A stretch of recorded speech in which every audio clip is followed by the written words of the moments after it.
It's always interesting that such meetings are held on Friday and Saturday, and you have to take time off from your practice and everything else that you do. That's a real Use mic. this? That's a fake camera mic. Okay. That's a fake camera mic.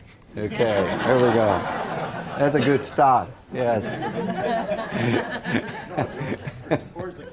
Okay, so it's great and that you take the time off to come and visit with us, because I think at the end of the day, I'm hoping that what we could add is substance to what Letitia ended with, and that is, at the end of the day, most of you in the medical profession or in the health profession, what you really want to do, despite all these business aspects of the business and everything else, that you really want to sincerely provide quality care.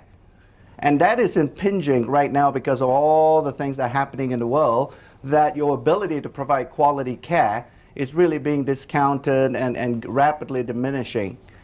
And Letitia also mentioned another point regarding supplementation.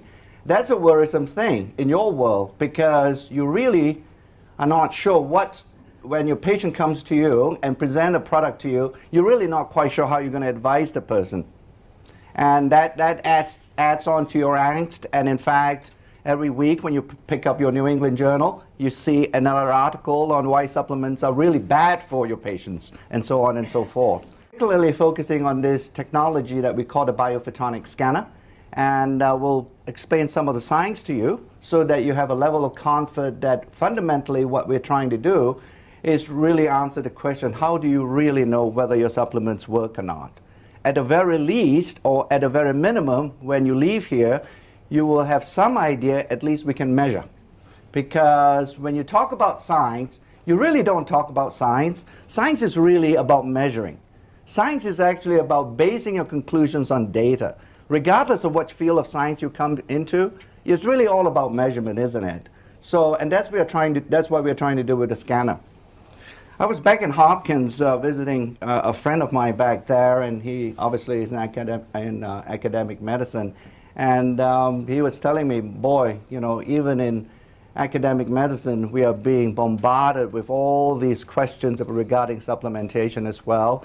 And I sat down with this friend of mine, whom I postdoc, oh gosh, more than 30 years ago, before I joined the drug industry, that he actually thought that this was a good idea as well. So it is comforting to me that even a friend who pulls no punches managed to see the scanner as a viable technology in our world. So let's go through this very quickly. Fundamentally, Pharmanex in 1995 was co-founded, and I was one of the co-founders, together with another buddy of mine by the name of Michael Chang.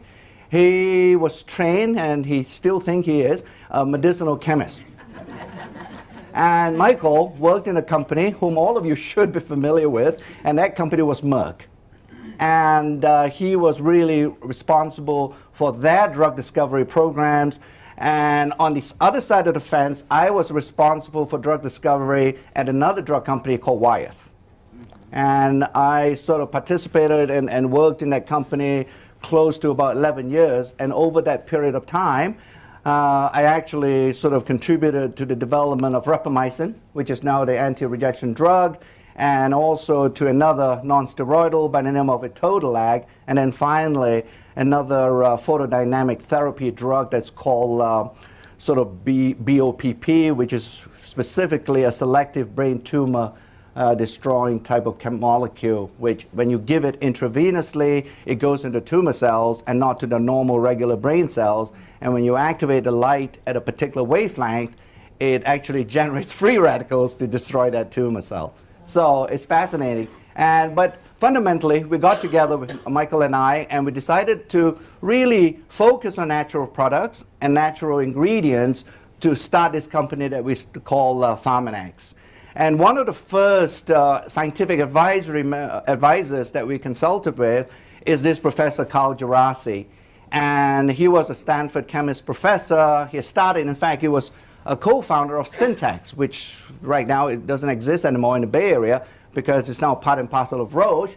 And once again, he has lots of experience. And sort of when we told him about our idea of starting a company based on the premise of converting and translating natural ingredients into dietary supplements, he sort of thought, well, it's a good thing. but make sure you don't develop snake oil. Fundamentally, use what you have learned in the pharmaceutical industry, i.e. good manufacturing practices, double-blind clinical studies, and so on. All the things that you should do to make sure that you can substantiate that your product is safe and effective. Because if you look at it, if you in fact one day meet a physician or a healthcare provider, you will be expected to at least assure that individual that he is not going to do any harm. Fundamentally, within your Hippocratic Oath, there's this phrase about doing no harm. And at that point in time, back in '95, the supplement world was fraught with this risk, and essentially, infused with snake oil and all sorts of supplements that don't meet the required standards of safety and efficacy. Because it's all a matter of ground up leaves being encapsulated, putting into a bottle, and then slapping on a nice looking label and call that a dietary supplement. And we didn't want to start Pharmanex with that premise, but actually overturn the apple cart, if you will, and say, why don't we do it a better way, and essentially focus Pharmanex on making pharmaceutical grade science-based supplements. That's how we started Pharmanex. So we started that in 1995 and raised about $46 million from 3 fairly sophisticated investors group. And that would be Fidelity, whom you all know. They're located in Boston, one of the largest, if not the largest mutual fund company. And they had a venture arm. We raised money from the Pritzker family, who owns the Hyatt hotel chain, one of the richest family in Chicago. And then the third one was J.H. Whitney, which to us was actually far more impressive than the other two, because J.H. Whitney is the oldest venture capital group in this country. If you look at the history of venture capital, you would see that J.H. Whitney was a pioneer in venture capital. He actually funded the railroad in the United States way back. So they have many, many years of funding startups, and for them to come in based on this story of making pharmaceutical grade science-based supplements was appealing enough for them to invest in a company was a bit of a reassurance for us that maybe we're on the right track. And then in 1997, we launched 5 products, and then in 38,000 stores in the traditional mass market channel, that would be Walmart, Walgreens, Rite Aids of the world. And then in 1998, we got acquired by New Skin Enterprises for roughly around $135 million. And that was the portal, if you will, that how I came into New Skin Enterprises. And I continued to learn about this business. And what we brought into New Skin Enterprises is this reality of making pharmaceutical grade supplements, this R&D engine, if you will, this ability to use science to translate what we know from all the historical documents about natural ingredients, and how those ingredients, if we use the modern scientific method, we perhaps could actually add value to those ingredients. And we did that through this process that we call the 6S process. It's just an acronym. It describes the 6 steps that we use to manufacture and finally launch a dietary supplement in this company.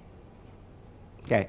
And if you look at it, I won't go through each of those steps, but fundamentally, if you look at it, what we want to make sure that we do not use garbage.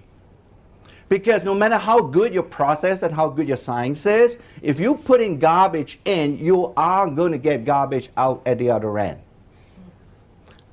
So we wanted to make sure, as I said, through this 6S process, we wanted to make sure, at the very minimum, that our supplements are safe. It doesn't contain any toxic contaminants. We do not adulterate our products with steroids. We analyze our products with banned substances. All the things that we would think, in this 21st century, that every company would be doing. Unfortunately, it is not the case. And you will hear many companies saying they're doing science, and it's difficult to really believe that particular claim, because science in this day and age is really about using a multidisciplinary approach. It is about having close to about 100 scientists in the company, which we have currently, to be able to cover all the various scientific disciplines. We cannot just have chemists in our company because they don't know much in terms of biology or vice versa. So as you can see here, we have a whole array of scientific expertise in a company, and this is really the R&D engine that I'm talking about. And in fact, frankly, I'm really the mouthpiece for these guys. You ought to be meeting them, and you ought to be speaking to them, because don't take my word for it. Fundamentally, these are the folks who help to develop our products in Nu Skin Enterprises. And we do that in 3 R&D centers around the world. As you know, that the Chinese, in general, they have a very rich tradition, this so-called traditional Chinese medicine philosophy. And what we find from it is the fact that, yes, they have, and in fact it's quite well documented, they actually have the first original pharmacopoeia, if you will, written in Chinese. And we have lots of experts in China